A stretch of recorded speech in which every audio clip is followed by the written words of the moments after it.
नमस्कार, मैं हूं गुरुजी और आज के इस बेहद खास विश्लेषण में आपका स्वागत है। बुल मार्केट ये शब्द सुनते ही ना अक्सर आंखों में एक अलग सी चमक आ जाती है। हमें रातों रात बेहिसाब मुनाफे के, अमीर बनने के सपने दिखने लगते हैं। लेकिन आज इस गहराई भरी चर्चा में हम एक बेहद गंभीर और कड़वे सच का सामना करेंगे। सच ये है कि बुल मार्केट सिर्फ पैसा नहीं बनाता। अगर हमने साइकोलॉजी यानी अपने मनोविज्ञान को नजरअंदाज कर दिया तो ये हमारी पूरी जिंदगी, हमारी बरसों की मेहनत की कमाई, सब कुछ पल भर में तबाह भी कर सकता है। आज हम डेटा, इतिहास और इंसानी व्यवहार के जरिए इसी मानसिकता को गहराई से डिकोड करेंगे। हमें बाजार की इस क्रूर सच्चाई को समझना ही होगा ताकि हम मुनाफा बनाएं, न कि बाजार का शिकार बने। इस विश्लेषण को हमने 5 मुख्य हिस्सों में बांटा है। सबसे पहले हम उस कड़वे सच पर रोशनी डालेंगे जो अक्सर नए निवेशकों से छुपा लिया जाता है। उसके बाद हम समझेंगे मार्केट के भ्रम को। फिर हम बात करेंगे बुल मार्केट के उन 5 मनोवैज्ञानिक चरणों की जिनसे हर इंसान गुजरता है। इसके बाद हम देखेंगे निवेशकों की 5 सबसे बड़ी और जानलेवा गलतियां और आखिर में आपकी पूंजी को बचाने वाले वो सख्त नियम। इस पूरे फ्रेमवर्क को समझना अपनी संपत्ति को बचाने और वित्तीय बर्बादी का शिकार होने के बीच का सबसे बड़ा अंतर है। तो चलिए एक एक करके इन्हें समझते हैं। भाग 1, बुल मार्केट का कड़वा सच। शुरुआत करते हैं एक ऐसी कहानी से जो कोई किताबी बात नहीं है। ये विक्रम भाई नाम के एक इंजीनियर की बिल्कुल सच्ची और आंखें खोल देने वाली घटना है। दौर था साल 2005 का। बाजार उस वक्त लगातार नई ऊंचाइयों को छू रहा था। हर तरफ तेजी थी। इसी समय उन्होंने स्टॉक्स में अपना पैसा लगाना शुरू किया। अब शुरुआती बुल मार्केट में होता यह है कि लगभग हर शेयर ऊपर जा रहा होता है और उन्हें भी बहुत जल्दी काफी बड़ा मुनाफा हो गया। बस यहीं से दिक्कत शुरू हुई। उन्हें लगने लगा कि वो कोई फाइनेंशियल जीनियस बन गए हैं। उन्हें यह भ्रम हो गया कि वो बाजार की हर चाल को पूरी तरह समझ चुके हैं और अपनी नौकरी से मिलने वाली जो सैलरी थी ना, वो अब उन्हें बहुत छोटी और मामूली लगने लगी थी। लेकिन असली तबाही तो तब आई जब इसी अति आत्मविश्वास ने, इसी अहंकार ने उन्हें पूरी तरह घेर लिया। विक्रम भाई ने क्या किया? अपनी अच्छी खासी सुरक्षित नौकरी छोड़ दी। सिर्फ एक फुल टाइम ट्रेडर बनने के लालच में उन्होंने बैंक से सीधे 30 लाख रुपए का भारी भरकम होम लोन ले लिया और वो सारा पैसा बाजार में झोंक दिया। जनवरी 2008 आते आते उनका पोर्टफोलियो 35 लाख रुपए के अपने शिखर पर था। वो जश्न मना रहे थे। उन्हें लगा उन्होंने दुनिया जीत ली।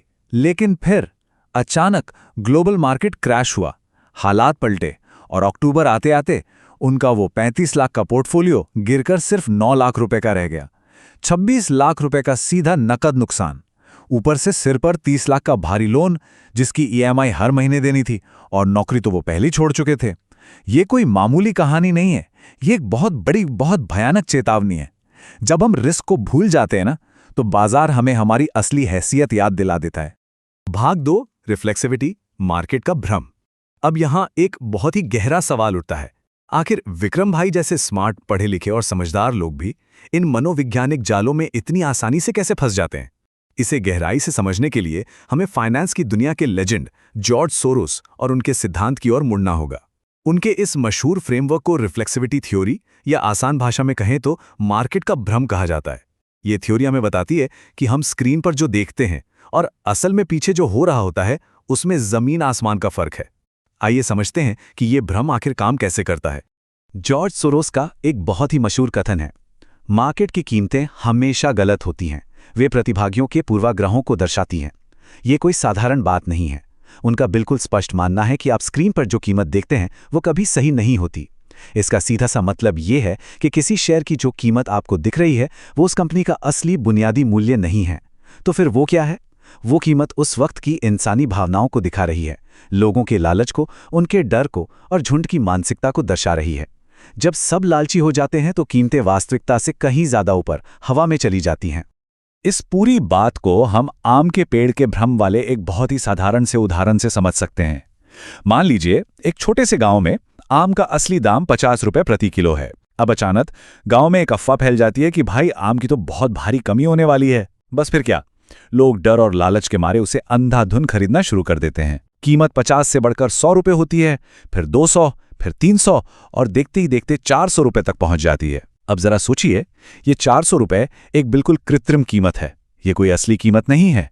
ये सिर्फ इसलिए बढ़ रही है क्योंकि हर इंसान को लग रहा है कि वो कल इसे 500 रुपए में किसी और को बेच देगा। लेकिन आम का असली मूल्य, उसकी मिठास, उसका बुनियादी वजूद, वो तो आज भी 50 रुपए का ही है।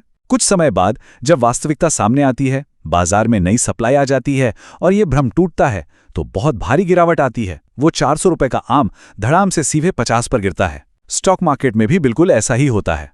भाग 3, बुल मार्केट के 5 चरण।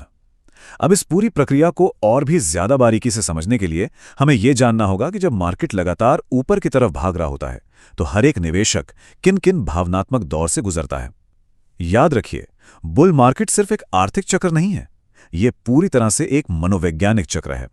चलिए बुल मार्केट के इन 5 अलग अलग मनोवैज्ञानिक चरणों को विस्तार से देखते हैं, जिनसे हम और आप कभी न कभी जरूर गुजरते हैं। ये 5 चरण हर निवेशक के धैर्य और उसके लालच की एक बहुत कड़ी परीक्षा लेते हैं। पहला चरण है शुरुआती उम्मीद। ये वो समय है जब मार्केट गिरकर बस उठना शुरू ही करता है। लोग अभी भी पुराने क्रैश से डरे हुए होते हैं और बहुत ही कम लोग बाजार में पैसा लगाते हैं। दूसरा चरण है बढ़ता विश्वास। जब मार्केट धीरे धीरे लगातार ऊपर जाने लगता है, आपका पोर्टफोलियो हरा दिखने लगता है और लोग अपने दोस्तों को, रिश्तेदारों को अपनी समझदारी के किस्से सुनाने लगते हैं। लेकिन तीसरा और सबसे खतरनाक चरण है यूफोरिया, यानी अति उत्साह। यहां आकर हर इंसान इतना ओवर कॉन्फिडेंट हो जाता है कि लोग अपना घर गिरवी रखकर पर्सनल लोन लेकर भारी पैसा लगाने लगते हैं। उन्हें लगने लगता है कि मार्केट अब कभी गिरेगा ही नहीं। इसके ठीक बाद आता है चौथा चरण, डिनायल या इंकार। ये तब होता है जब मार्केट असल में गिरना शुरू कर देता है, लेकिन इंसान का जो अहंकार है ना, वो सच्चाई को मानने से ही इनकार कर देता है। लोग खुद को दिलासा देते हैं कि अरे ये तो बस एक छोटी सी गिरावट है, कल फिर वापस ऊपर आ जाएगा। और अंत में आती है घबराहट, यानी पैनिक, जब नुकसान बर्दाश्त के बिल्कुल बाहर हो जाता है और इंसान अपना सब कुछ सबसे निचले और सबसे सस्ते भाव पर घबराकर बेच देता है। हमेशा याद रखिए, यूफोरिया में लोग फंसते हैं और डिनायल में बर्बाद होते हैं। भाग 4, निवेशकों की 5 बड़ी गलतियां। इन मनोवैज्ञानिक चरणों से गुजरते हुए लोग अक्सर कुछ ऐसी गलतियां कर बैठते हैं जो इतिहास में बार बार हर बुल मार्केट में दोहराई जाती हैं। इस विश्लेषण के अगले हिस्से में हम उन 5 सबसे बड़ी गलतियों को डिकोड करेंगे जो बाजार के सबसे शानदार, सबसे मजबूत दिखने वाले रिटेल पोर्टफोलियो को भी कुछ ही हफ्तों में पूरी तरह से साफ कर देती हैं, जीरो कर देती हैं। अगर आपने आज इन गलतियों को समझ लिया तो मानकर चलिए आपने आधी जंग यहीं जीत ली। ध्यान से सुनिएगा, ये गलतियां सचमुच जानलेवा हो सकती हैं। पहली गलती, लोन लेकर निवेश करना, यानी लेवरेज लेना। जो पैसा आपका है ही नहीं, उस पर बाजार में जुआ खेलना। यही वो सबसे बड़ी और घातक भूल थी जिसने विक्रम भाई को बर्बाद किया। दूसरी गलती, डाइवर्सिफिकेशन का बिल्कुल ना होना, यानी लालच में अंधा होकर अपनी सारी पूंजी, अपने जीवन भर की पूरी कमाई सिर्फ एक ही जगह या एक ही स्टॉक में लगा देना। तीसरी सबसे आम गलती है बुल मार्केट की किस्मत को अपना टैलेंट समझ लेना। जब समंदर में लहर उठती है ना, तो हर छोटी बड़ी नाव अपने आप ऊपर चली जाती है। इसका मतलब ये बिल्कुल नहीं है कि आप नाव चलाने में बहुत माहिर हो गए हैं। चौथी गलती, दूसरों के टिप्स पर आंख मूंद कर पैसा लगाना। व्हाट्सएप या टेलीग्राम की बातों में आकर बिना सोचे समझे अपनी मेहनत की कमाई लुटा देना। और पांचवीं सबसे गंभीर गलती, बाजार से बाहर निकलने की कोई एग्जिट स्ट्रैटेजी का ना होना। आपको ये तो पता है कि खरीदना कब है, लेकिन ये नहीं पता कि बेचना कब है। जब तक मार्केट से बाहर निकलने का आपका कोई ठोस प्लान नहीं होगा, आपके डीमैट अकाउंट पर दिखने वाला वो हरा भरा मुनाफा कभी हकीकत में आपकी जेब तक नहीं पहुंचेगा। भाग 5, इतिहास और सुरक्षित निवेश।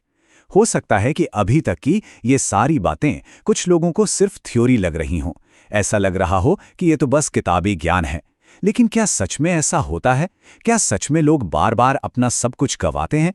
आइए इन सिद्धांतों को ऐतिहासिक वास्तविकता की कसौटी पर कस कर देखते हैं।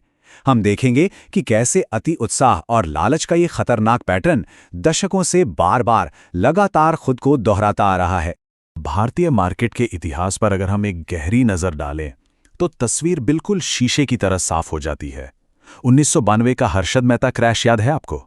जब रातों रात अमीर बनने की अंधी चाहत ने लाखों परिवारों को सीधा सड़क पर ला दिया था।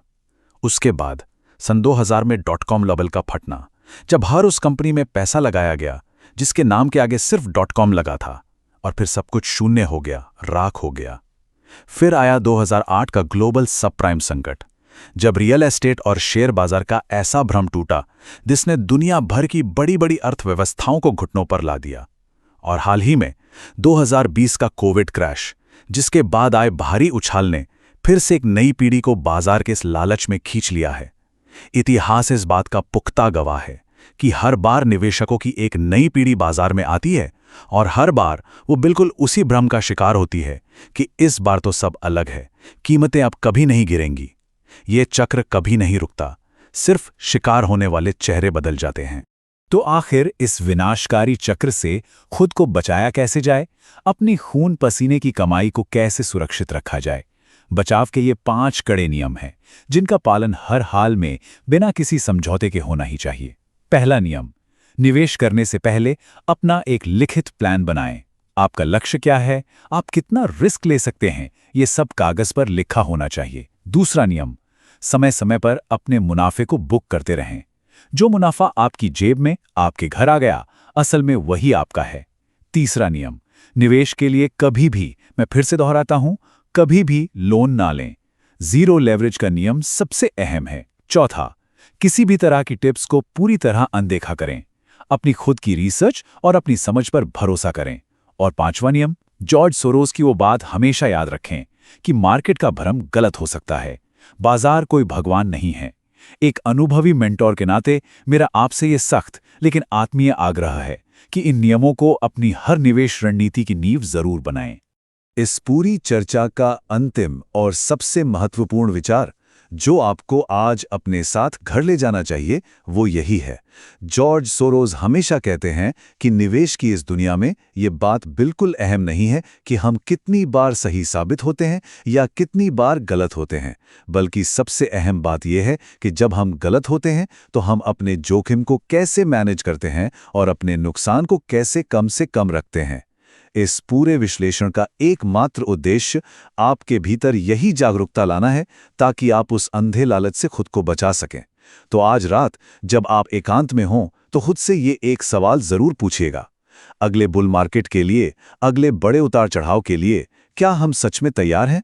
क्या हमने अपने नियम, अपना अनुशासन और अपनी सीमाएं तय कर ली हैं?